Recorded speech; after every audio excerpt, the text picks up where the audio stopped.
شروع اللہ کے نام سے جو بڑا مہربان نہایت رحم والا ہے۔ آئیے اب شروع کرتے ہیں زکریہ اور یحییٰ علیہم السلام کے واقعات۔ دن گزرتے گئے، ابراہیم اور یعقوب علیہم السلام کی نسل سے کچھ نیک لوگ پیدا ہوئے۔ ان کو آل عمران کے نام سے یاد کیا جاتا ہے۔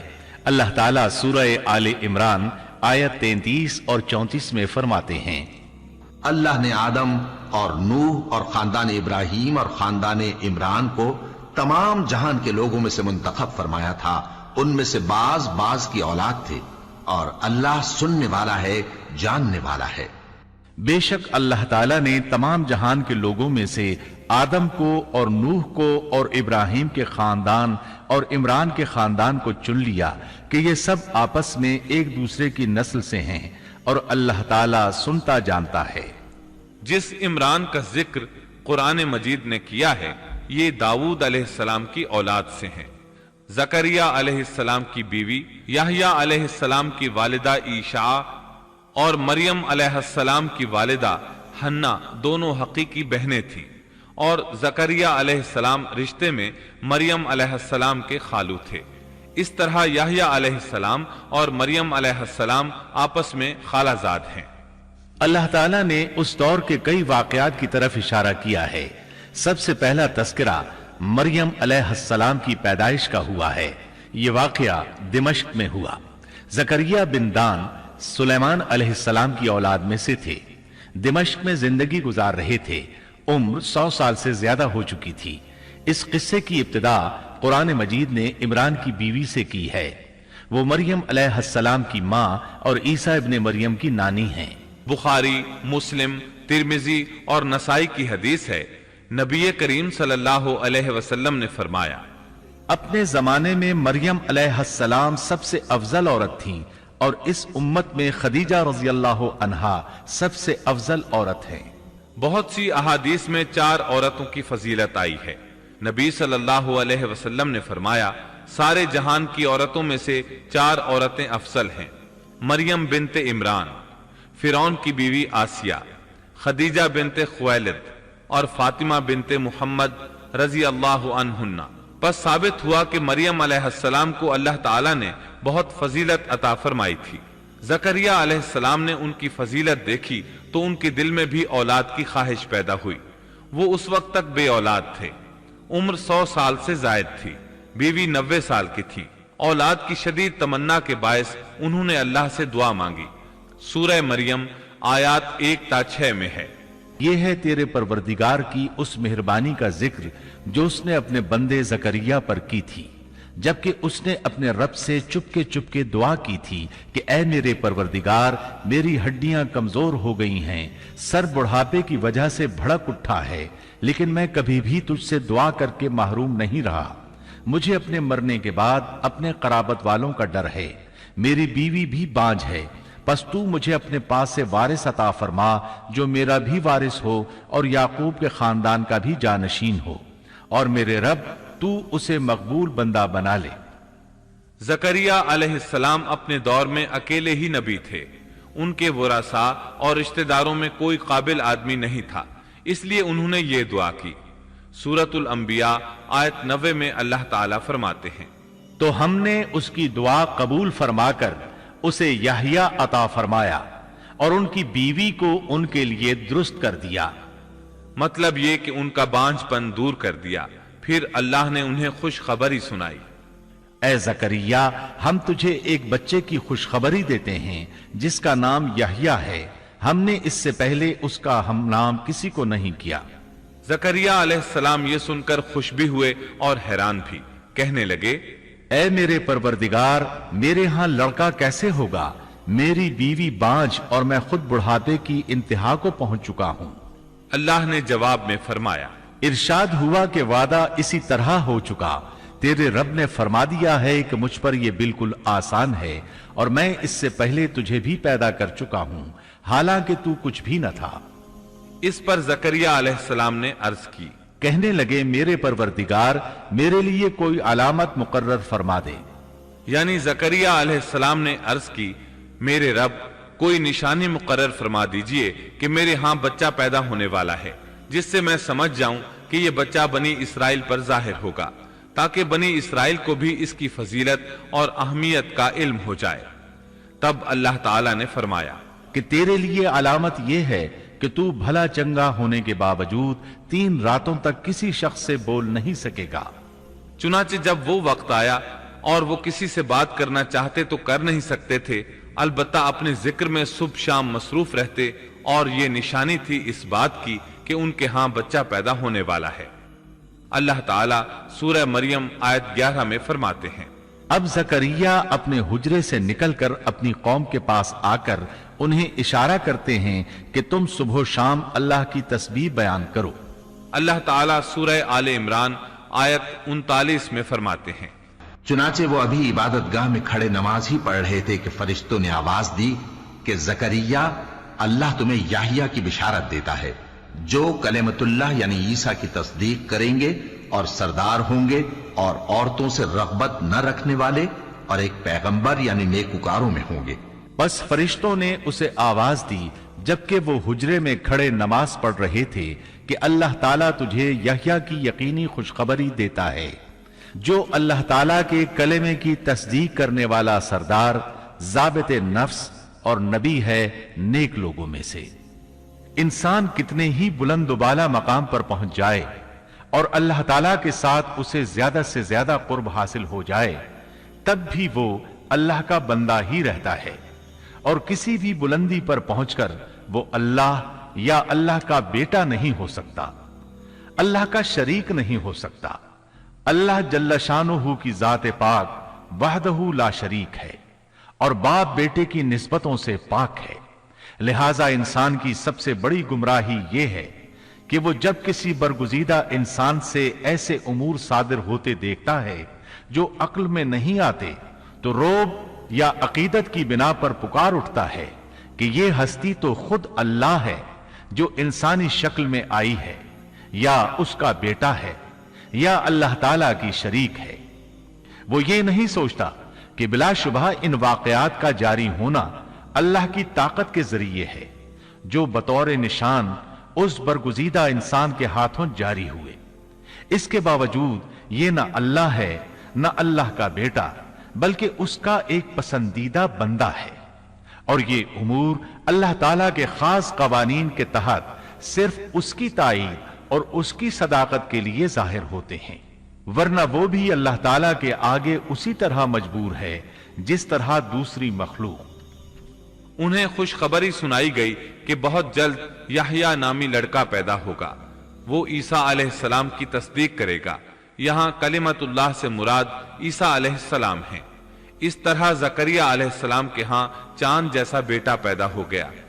یہ جو ہی بڑے ہوئے، ان کے پاس اللہ تعالیٰ کا پہلا حکم پہنچا، اے یحییٰ، میری کتاب کو مضبوطی سے تھام لے، اور ہم نے اسے لڑکپن ہی میں دانائی عطا فرما دی۔ اللہ تعالیٰ نے آپ کو 9 عمری ہی میں حکمت اور دانائی عطا فرما دی۔ تفاسیر میں ہے کہ بچوں نے یحییٰ علیہ السلام سے کہا، آؤ کھیلیں۔ انہوں نے کہا، ہم کھیل کود کے لیے پیدا نہیں کیے گئے، اور اس وقت ان کی عمر صرف 5 سال تھی۔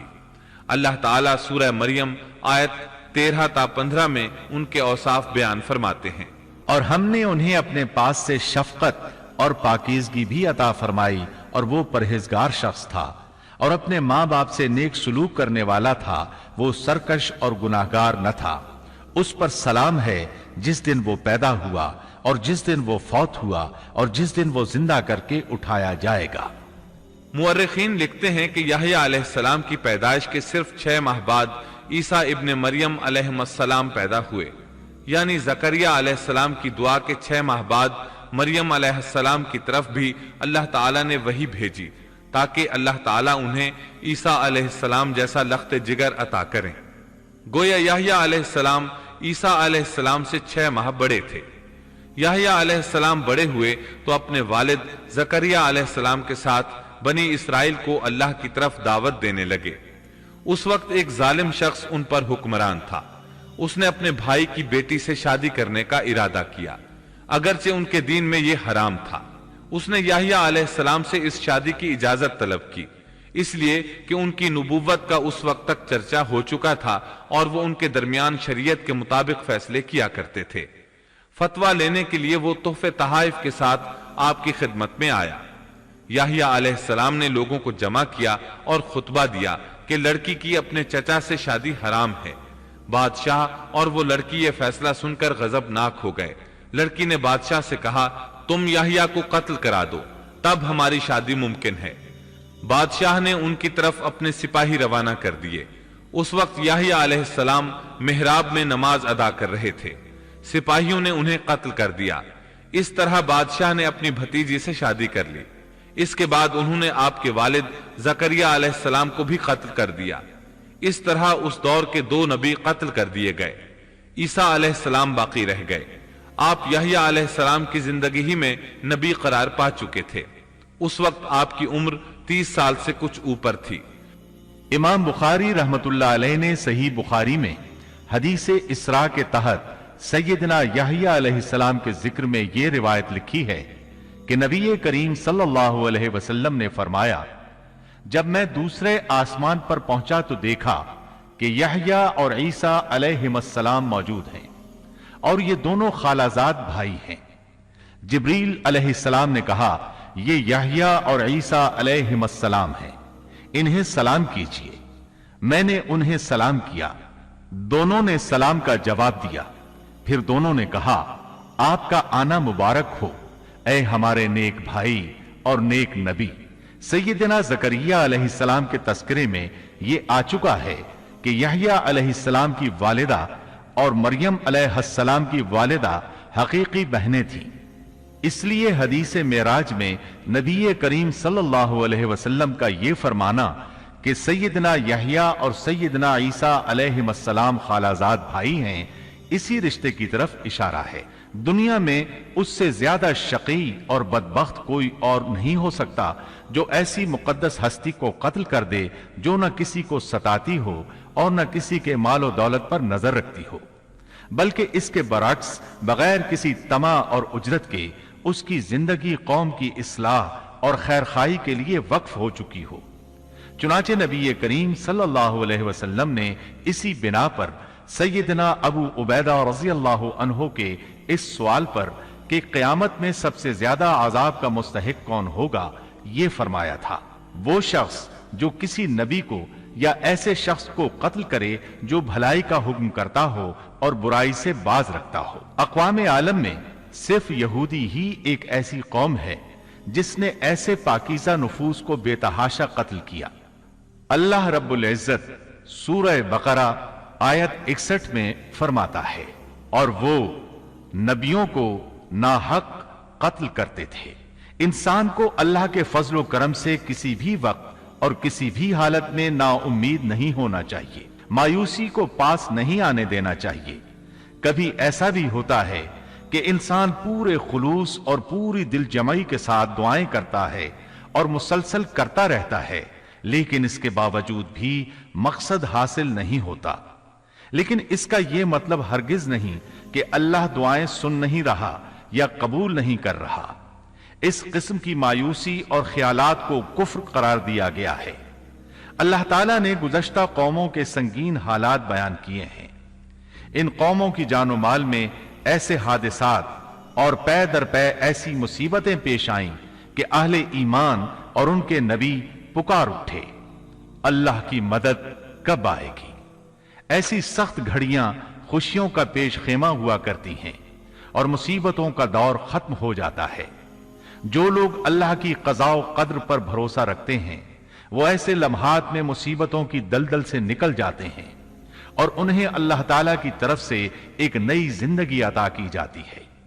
سیدنا زکریا علیہ السلام زندگی بھر نبوت کے وارث کے لیے بے چین رہے، لیکن اللہ تعالیٰ سے یہی حسن ظن رکھا کہ اے پروردگار، میں آپ سے مانگ کر کبھی بے مراد نہیں رہا۔ سیدنا زکریا علیہ السلام کی عمر کی آخری منزل آ چکی تھی اور آپ کی بیوی صاحبہ بانجھ تھی، ساری زندگی گود اولاد سے خالی رہی تھی۔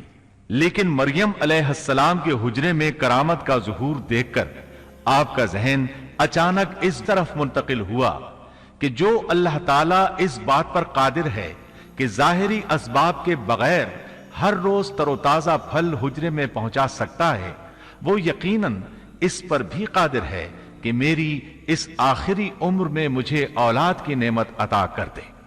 حقیقت یہ ہے کہ دعا کرنے والے کی نظر اس عالم اسباب میں بھی اسباب اور وسائل سے کہیں زیادہ مسبب الاسباب پر ہو تو وہ قبولیت کا دروازہ فوراً کھل جاتا ہے۔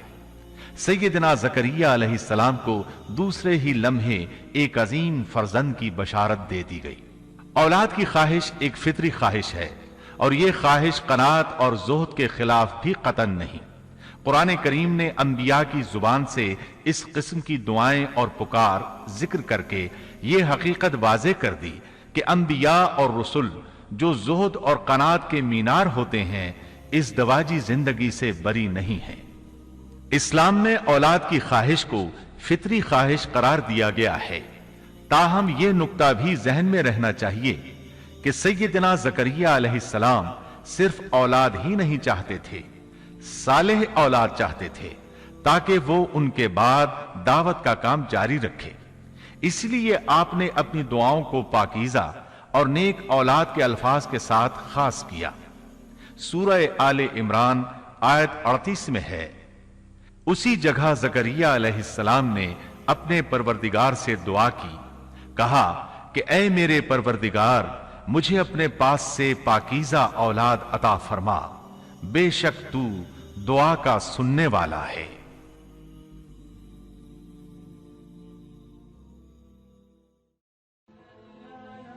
Thanks for watching. Don't forget to like, comment, share and subscribe to